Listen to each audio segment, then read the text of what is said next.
Manasseh was 12 years old when he became king, and he reigned 55 years in Jerusalem. But he did evil in the sight of the Lord, according to the abominations of the nations whom the Lord had cast out before the children of Israel. For he rebuilt the high places which Hezekiah his father had broken down. He raised up altars for the Baals and made wooden images, and he worshipped all the host of heaven and served them. He also built altars in the house of the Lord, of which the Lord had said, "In Jerusalem shall my name be forever." And he built altars for the house of host of the of heaven in the two courts of the house of the Lord. Also he caused his sons to pass through the fire in the valley of the son of Hinnomah. He practiced soothsaying, used witchcraft and sorcery, and consulted mediums and spiritists. He did much evil in the sight of the Lord to provoke him to anger. He even set a carved image, the idol which he had made in the house of God, of which God had said to David and to Solomon his son, "In this house and in Jerusalem, which I have chosen out of all the tribes of Israel, I will put my name forever, and I will not again remove the foot of Israel from the land which I have appointed for your fathers, only if they are careful to do all that I have commanded them, according to the whole law and the statutes and the ordinances by the hand of Moses." So Manasseh seduced Judah and the inhabitants of Jerusalem, so to do more evil than the nations whom the Lord had destroyed before the children of Israel. And the Lord spoke to Manasseh and his people, but they would not listen.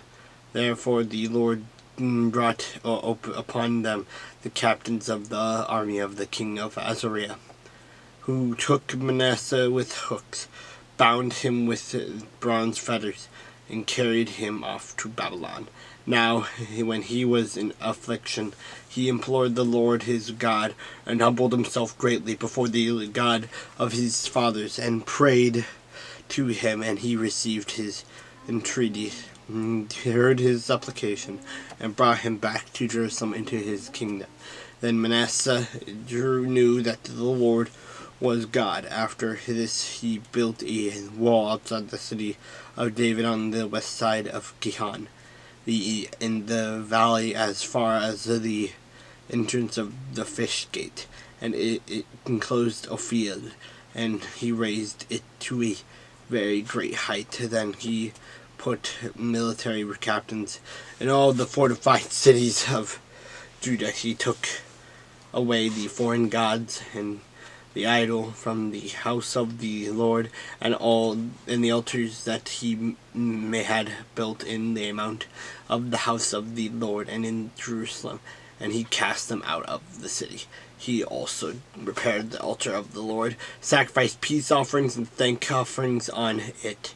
He commanded Judah to serve the Lord God of Israel. Nevertheless, the people still sacrificed on the high places, but only to the Lord their God. Now, the rest of the acts of Manasseh, his prayer to his God, and the words of the seers who spoke to him in the name of the Lord God of Israel, indeed they are written in the book of the kings of Israel. Also his prayer, and how God received his entreaty, and all his sin and trespass, and the sites where he built high places and set up wooden images and carved images before he was humbled.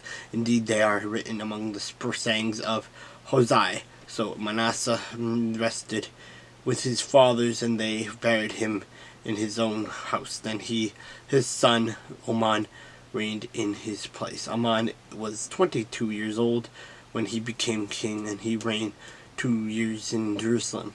But he did evil in the sight of the Lord, as his father Manasseh had done for Amon. He sacrificed to all the carved images which his father Manasseh had made and served them, and he did not humble himself before the Lord as his father Manasseh had humbled himself. But Amon trespassed more and more. Then his servants conspired against him and killed him in his own house. But the people of the land executed all those who had conspired against King Amon. Then the people of the land made his son Josiah king in his place.